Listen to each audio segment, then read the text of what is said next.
ভাবে চেনে না, আমি উনার পাড়ার ছেলে, ব্যাস হয়ে গেছে। অরূপ বাবু, আমি আর উনার বক্তব্যের কোনো গুরুত্ব দিতে চাই না, আমি উনার বক্তব্যের করতে চাই।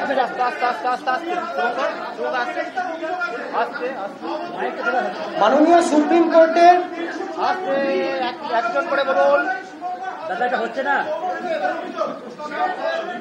হ্যাঁ বলুন বলুন বলুন কি বলছেন। হ্যাঁ হ্যাঁ, সেটা কে তুলছে প্রশ্নটা? কে তুলছে? কে? কোন ব্যক্তি? কি নাম? কি নাম কি তার বলুন? কার ফেসবুক পোস্ট বললেন? কার ফেসবুক পোস্ট বললেন? সে কে হয়? আমি তাকে চিনি না। ওয়েট, আমি সব বলবো। সেটা কে হয়? আমি চিনি না তাকে। তৃণমূলের মুখপাত্র অরুণ চক্রবর্তী। সে কি বলেছে? সে কে? একজন বলুন, আমি সব উত্তর দেব। একজনে বলুন, একজন বলুন। আরে দাঁড়ান, বলুন। আরে বাবা, আমাকে আগে পরিচয়গুলো দিন, আমি তো চিনি না এদেরকে। আমি সব উত্তর দেবো। আগে আগে যেটা প্রশ্ন করেছে উত্তর দিন। আবার আপনি বলছেন আগে কে বলেছে আমাকে পরিচয় দেবেন? আমি চিনি না। অরূপ চক্রবর্তী কে হয়? মুখপাত্র। সে কি বলেছে? কি কি ধারা দিয়েছে? কোন কোন ধারা বলুন? ওকে ওকে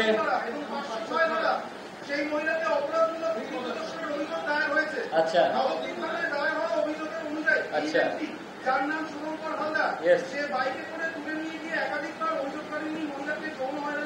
আচ্ছা,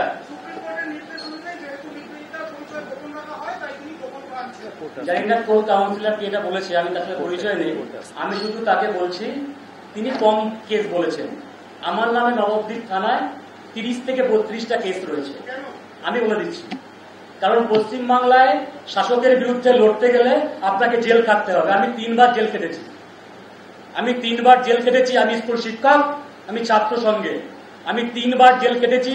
আমাকে বাড়ি থেকে মারতে মারতে পুলিশ নিয়ে গেছে, জামা ছিঁড়ে দিয়েছে, সবকিছু করেছে। আমি আপনাদের মাধ্যমে পুরো পশ্চিমবাংলাকে বলছি। আর ওই টিএমসিপির কি সভাপতিকে কার নাম বললেন দাদা? আচ্ছা, আমার সাথে পরিচয় নেই, আমি তাকে নামও শুনি কোনোদিনও। তাও বলছি, তিনি, আমরা সবাই জানি রেপ কেসের ধারা হচ্ছে কত? 376 তো 376 ধারার কোন কেস যদি টিএমসিপির সভাপতি যদি ওখানে দেখাতে পারে তার ফেসবুক পোস্টে, আমি তাকে বলবো সামনে এসে বসতে আমার সামনে। তার ক্ষমতা আছে? তার ক্ষমতা আছে? আমার বিরুদ্ধে যখন প্রশ্ন উঠেছে, আমার ক্যারেক্টার নিয়ে কথা বলা হচ্ছে, আমি সবার সামনে, মিডিয়ার সামনে বসে আমি সবার সম্মুখীন হয়েছি। কালকে পশ্চিমবঙ্গের মুখ্যমন্ত্রী তার যে ভবন, সেখানে থাকবেন তো পশ্চিমবঙ্গে? তিনি পশ্চিমবাংলার মানুষকে মুখোমুখি যদি হতে পারেন, বুঝবো বুকের পাটা আছে, আমাদের বুকে পাটা আছে। পশ্চিমবাংলার মুখ্যমন্ত্রী কি পশ্চিমবাংলার মানুষের মুখোমুখি হতে পারবেন কালকে? আমি প্রশ্ন করে রাখলাম, যদি বুকের পাটা থাকে এই প্রশ্নের উত্তর মুখ্যমন্ত্রী দেবেন। আর কোন চামচেদের প্রশ্ন আমায় করবেন না। তৃণমূলের কোন চামচে কাউন্সিলরদের প্রশ্ন বা কোন সভাপতি আমায় করবেন না। যদি মুখ্যমন্ত্রী প্রশ্ন করে আমি উত্তর দেব, আমি কোন চামচে উত্তর দেব না। 376 রেপ দ্বারা দেখে নিন আপনারা। সেই ওই পোস্টে আর যেন কোনো পোস্ট না হয়। উনি কিন্তু আমার সব পোস্ট করেছেন যা শুনলাম। এরপরে যদি কোনো পোস্ট হয় বা কোনো কেস হয়, আমি 100% এখানে বলে যাচ্ছি, আমার নিয়ে কোনো ফেক কেস করতে পারে। আমার বাড়িতে তৃণমূলের গুন্ডা বাহিনী গেছে, পুলিশ গেছে, আমায় খুঁজছে।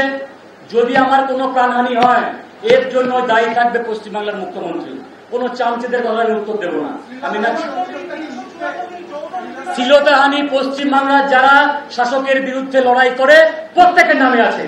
আর যে দলের মুখ্যমন্ত্রী, শিক্ষামন্ত্রী পার্থবাবু, তার 60 বছর বয়সে মোটা ভুড়ি নিয়ে যদি গার্লফ্রেন্ড রাখতে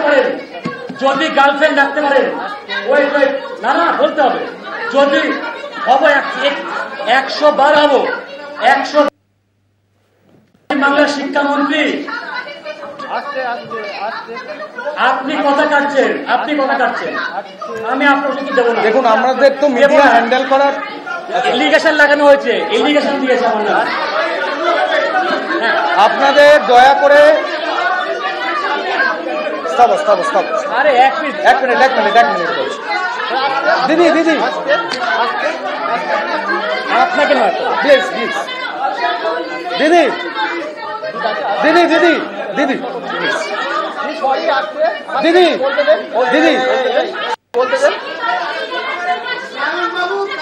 বলছি, আমরা মিডিয়া হ্যান্ডেল কিভাবে করতে হয় আমাদের কোনো পূর্ব অভিজ্ঞতা নেই, এবং আমরা আগের দিন আসার পর থেকে আমাদের ওপর কি চলছে সেটা আমরাই বুঝতে পারছি। তো দয়া করে আমাদেরকে রাজনৈতিক কোনো প্রশ্ন করবেন না, কালকের যে প্রোগ্রাম আছে তাই নিয়ে করবেন।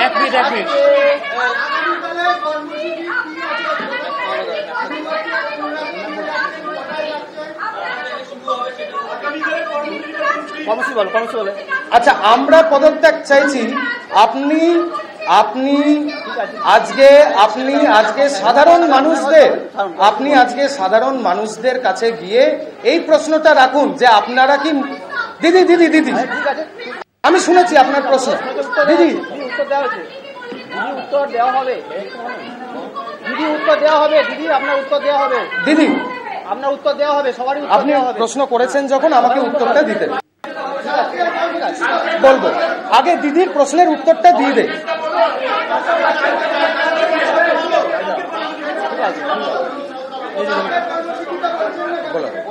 দিদি, আপনি যে প্রশ্নটা করেছেন, আবার আপনাকে বলছি, আমাদের কোনো পূর্ব অভিজ্ঞতা নেই কিরকম ভাবে মিডিয়া ফেস করতে হয়।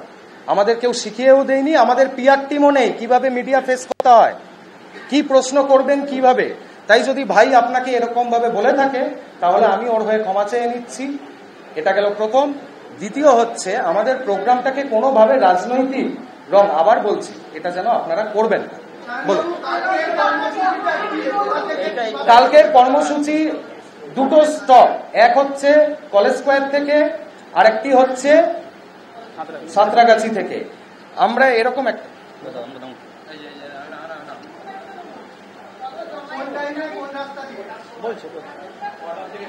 আমরা আমাদের সোশ্যাল মিডিয়ার যে পেজ আছে পশ্চিমবঙ্গ ছাত্র সমাজ, এখানটায় এরকম গ্রাফিক্যাল একটা রিপ্রেজেন্টেশন করে দিয়েছি আপনাদের বোঝার সুবিধার্থে।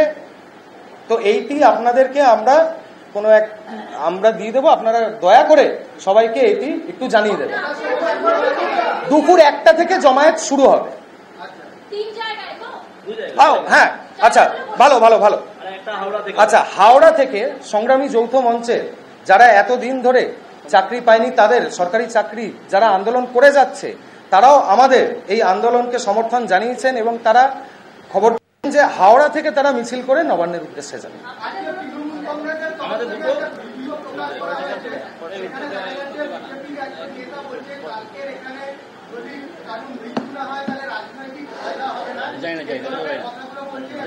আমি আবার আপনাদের মাধ্যমে বলছি, এই যে স্বতঃস্ফূর্ত গণ আন্দোলন সোশ্যাল মিডিয়ার মাধ্যমে উঠেছে, এইটিকে রাজনৈতিক যারা নেতৃত্ব আছে তারা কোনোভাবেই যেন নিজেদের রাজনৈতিক ফায়দা তোলার একটা মাধ্যম না করে। আই রিপিট, এটা করলে ছাত্র সমাজ কিন্তু ক্ষমা করবে না।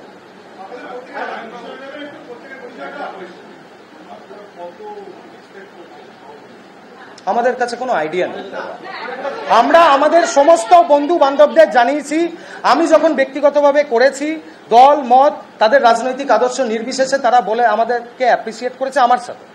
বাকিদের খবরও কি সেটা আমার না, তারা বলতে পারে অবশ্যই।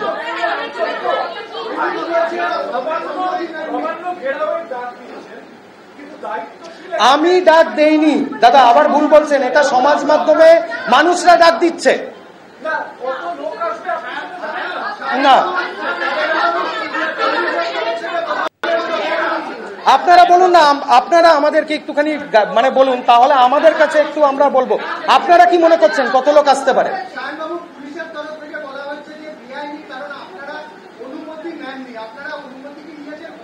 আমাদের মেল করা আছে, আজকে মেল করা আছে। আমাকে পরশুদিন থেকে পুলিশ অফিসার ফোন করছে, আমার তাদের সাথে কথা হয়েছে। আমি তাকে এইটা ভার্বালি আমাদের ফোনের মাধ্যমে আমাকেই কথা বলেছে, বাকিদেরও কথা বলেছে। দুপুরে দুপুরে দুপুরে দুপুরে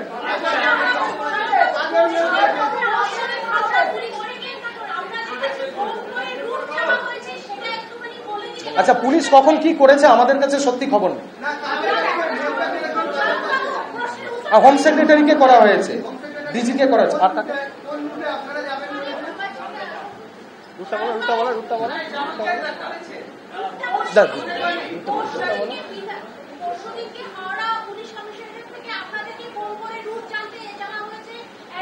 ওনার সাথে আজকেও কথা হয়েছে, ওনার সাথে আজকেও কথা হয়েছে, ওনার সাথে আজকেও কথা হয়েছে আমার। আমি ওনাকে হাওড়া পুলিশের কমিশনার যার কথা বলছেন, অনেক পুলিশ অফিসার দিদি ফোন করছে, হয়তো বুঝতে পারছি না মানে কাকে কি বলতে হবে। সবাই এবার কে পুলিশ অফিসারের নাম করে কি ফোন করছে, কোথা থেকে, আপনাদের মাধ্যমেই এখানটায় একখানা করছে। হ্যাঁ, আমরা তো বলেছি তো রুট, আমরা তো রুট যাও।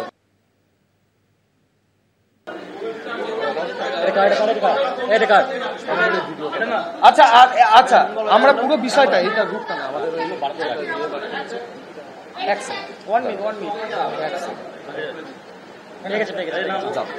ঠিক আছে